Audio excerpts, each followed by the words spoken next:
किसी ने बड़े कमाल की बात कही है कि ईश्वर के फैसले पर कभी नाराज मत होना, क्योंकि ऊपर वाला वो नहीं करता जो आपको अच्छा लगता है, बल्कि वो करता है जो आपके लिए अच्छा होता है। एक सेल्स मैनेजर की जो पिछले 2-2.5 साल से कंपनी में काम कर रहा था, वो हर चीज के लिए ऊपर वाले का धन्यवाद करता था। उसको लगता था कि उसकी जो जॉब लगी है ऊपर वाले की कृपा से लगी है। हर पल के लिए, हर क्षण के लिए, हर मोमेंट के लिए ऊपर वाले का थैंकफुल था। घर से निकलता था ऊपर वाले को प्रणाम करके वापस पहुंचता था, प्रणाम करता था, आपने मुझे पहुंचा दिया घर पर। हर चीज के लिए ऊपर वाले की कृपा मानता था, इतना स्पिरिचुअलिटी में यकीन रखता था। लेकिन कभी कभी उसके साथ में बुरा हो जाता था, उसे लगता था कि पता नहीं क्या चाहता है ऊपर वाला। 2-2.5 साल से एक ही कंपनी में काम कर रहा था, तनख्वाह बढ़ी नहीं थी, सैलरी नहीं बढ़ रही थी। वो सोच रहा था कहीं और काम मिल जाए। उसे कहीं से एक बार पता चला था कि जॉब है वहां पर, और एक व्यक्ति का कॉल भी आया था कि मैं आपसे फाइनल इंटरव्यू के लिए कॉल करूंगा आपको। उसने डेट बता दी थी, टाइम उसने बताया नहीं था कि मैं आपको कॉल करता हूं, टाइम उसको पता नहीं था किस वक्त कॉल आएगा। तारीख जो थी वो आने को थी, अगले दिन उसे वो इंटरव्यू के लिए कॉल आने वाली थी। बहुत एक्साइटेड था कि इस कंपनी से पीछा छूटेगा। उसने थोड़ा जल्दी का अलार्म लगाया सुबह के लिए कि जल्दी जगूंगा, तैयार होकर फर्स्ट क्लास इंटरव्यू के लिए। उसने दिमाग में रख लिया क्या क्या सवाल पूछ सकते हैं, क्या जवाब देने हैं, सब कुछ। लेकिन अगली सुबह जब वो जगा तो जिस समय का उसने अलार्म लगाया था सुबह 5 बजे का, वो पता नहीं कब बजी 5, उसकी नींद खुली 7, 7:30 बजे। वो लेट हो रहा था, उसे गुस्सा आने लगा कि पता ही नहीं चला अलार्म कब बज गया। भागते दौड़ते उसने फटाफट से तैयारी की, नीचे पहुंचा बिल्डिंग के, बाइक स्टार्ट करने लगा, लेकिन बाइक स्टार्ट नहीं हो रही थी, खराब हो रही थी। बाइक खराब हो चुकी थी।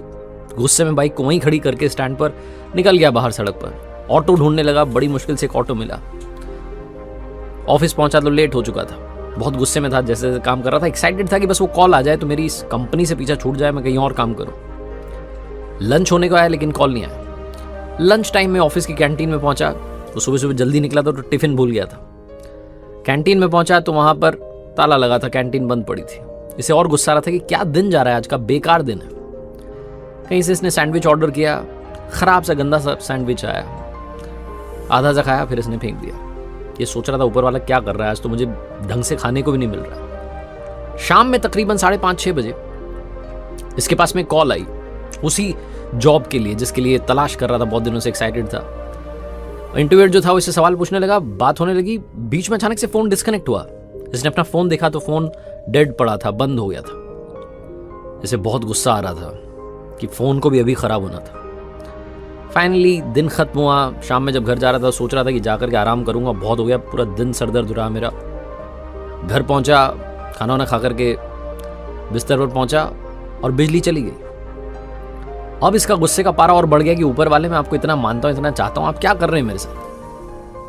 गुस्से में पता नहीं कब इसको नींद लग गई और सपने में भगवान से बात कर रहा था और भगवान से कह रहा था आप क्या चाहते हैं मेरे साथ, मैं आपका इतना बड़ा भक्त हूं, इतनी पूजा पाठ सब कुछ करता हूं, आप पता नहीं क्या कर रहे हैं। आज का दिन कितना खराब था, अलार्म नहीं बजा, बाइक खराब हो गई, ऑटो बड़ी मुश्किल से मिला, कैंटीन बंद हो गई, टिफिन नहीं लेके गया, सैंडविच गंदा था, कॉल आया तो फोन बंद हो गया, घर आकर के सोने लगा तो यहां पर बिजली चली गई, क्या चाहते हो आप। भगवान ने कहा जो आज हुआ वो सब मेरी मर्जी से हुआ। मैंने जानबूझ करके अलार्म कब बजा तुझे पता ही नहीं चलने दिया। तेरी बाइक मैंने ही खराब कर दी। मैं चाहता था कि तू देरी से पहुंचे, क्योंकि अगर तू बाइक से जाता तो तेरा एक्सीडेंट हो जाता। आज तेरा एक्सीडेंट होना लिखा था।